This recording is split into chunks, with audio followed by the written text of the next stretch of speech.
The off-season this year has been quite short. It has been more complicated than possibly it would have been in previous years, mainly because we want to make sure that we do the best job with the car possible, and that just means all the timescales get compressed. But I think I've been incredibly impressed how everybody's managed to do such a good job.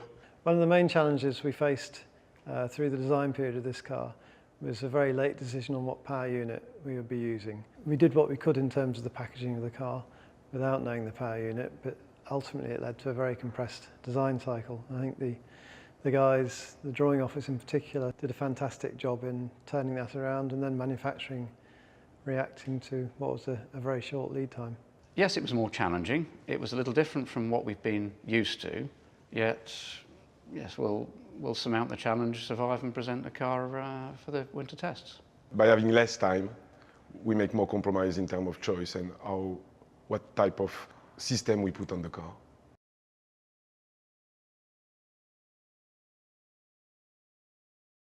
Ultimately, the decision was to stay with the power unit that we used last year, which did help to catch time back up because we didn't have a familiarisation period with a new power unit, the installation requirements that would have caused or challenged, etc. Packaging the car around a similar power unit is definitely easier than starting a new relationship with a new engine supplier and with the new packaging requirements and so on. It gave us some experience of what's been in there before, so that we were able to deal with what would have been otherwise questions back to another supplier. We had a much better understanding of what to pursue and chase and how to deal with it. The engines are very different, even though you assume they're all designed to the same regulations. They've all got different lumps and bumps on them. They stick into the gearbox or the chassis by different amounts. They've all got different cooling requirements. Some have big charge air cooler requirements. Some have big water cooling requirements. Some have got big batteries, small batteries, large turbos. So a late change to a different engine would be a very major upheaval.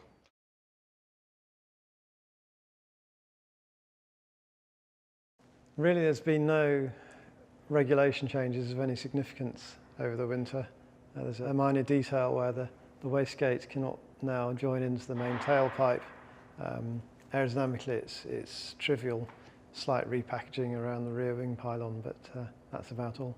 The regs for this year are slightly different around the exhausts, but that's one of the only real changes. So hopefully it'll make the engines louder.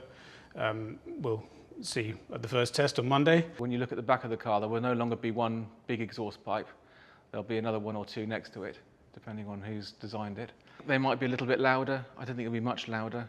In terms of performance, I don't think there'll be much in it. The existing regulation is still pretty tight in terms of what you can do with exhaust gases, so I think there'll be little performance to be had from it. It actually might be a bit slower because you've got the weight of some more exhaust pipes to deal with. At the end of the day, we're only judged relative to our opposition, aren't we? So we'll see how we get on.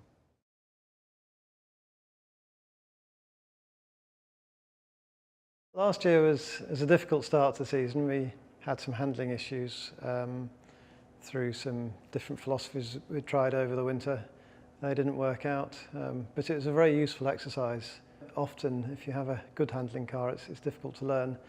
If you make some mistakes, then you can really learn from those mistakes, and that's exactly what happened last season. We put in a phenomenal effort through the year. Many skilled people put in a lot of dedicated hours, and we are judged relative to the front-running car. If that's us, fantastic. If it's not, we've got a lot of work to do. It's certainly more competitive.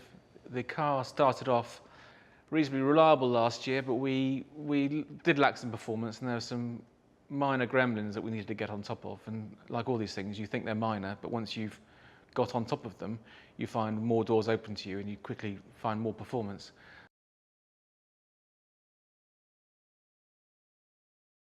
So far the numbers from CFD and wind tunnel are pretty encouraging. Certainly I've been incredibly surprised that we've managed to get so much out of this set of regulations, which, as I say, has been fairly stable. It's a function of everybody understanding the car that we had last year, but also I think identifying the problems that we had and really focusing on those, and I think we've made some fairly big steps forward. To be satisfied with a number from Aero is a big word. We are never satisfied, I would say.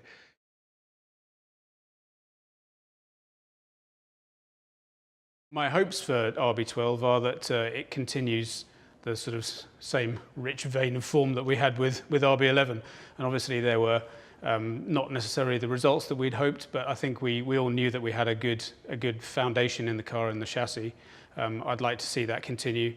Make sure we go to Australia in the best state we can be, well prepared, get the most out of the car we can at each race, and put ourselves in a position by which we can either win it, challenge for a podium, or benefit from anything that happens around us. RB11 is quite a very good base in terms of performance. We have an improvement in all areas about this car for RB12, and we will try to materialize the results on the track, but it's very difficult to have more than that.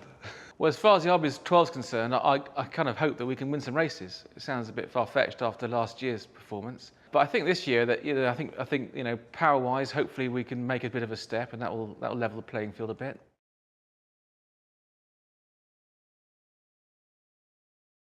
What we've really tried to concentrate on with this car is getting a cohesive package where all the parts, the suspension, the chassis dynamics, the aerodynamics, they all work together in harmony. We've adopted a philosophy with the car of trying to design everything front to back, and I can look around the car and see evidence of that working everywhere. I quite like the colour. That's a different one for you. I do like that. I think it's come out absolutely fantastic.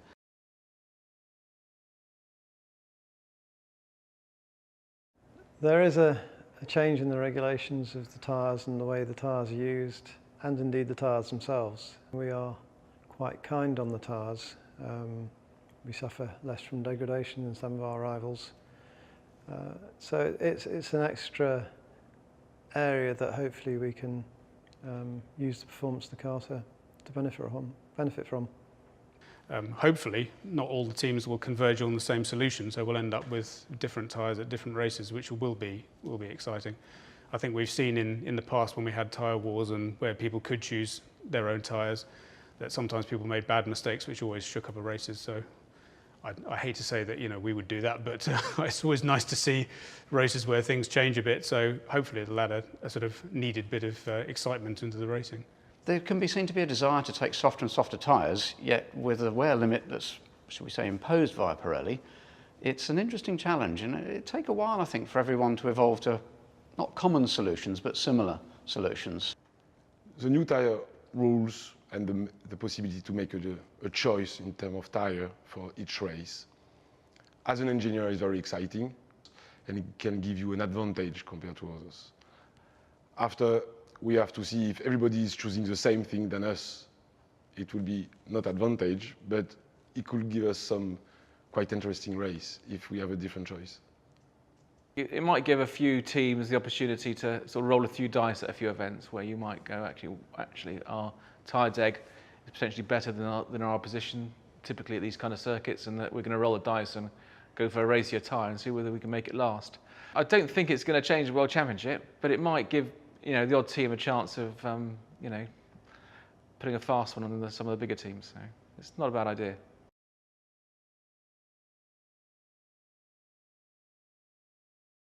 We're all going to be feeling fairly nervous, but also very excited. It's always exciting to see a new car that you've been working on for the last few months come together and finally go out onto track.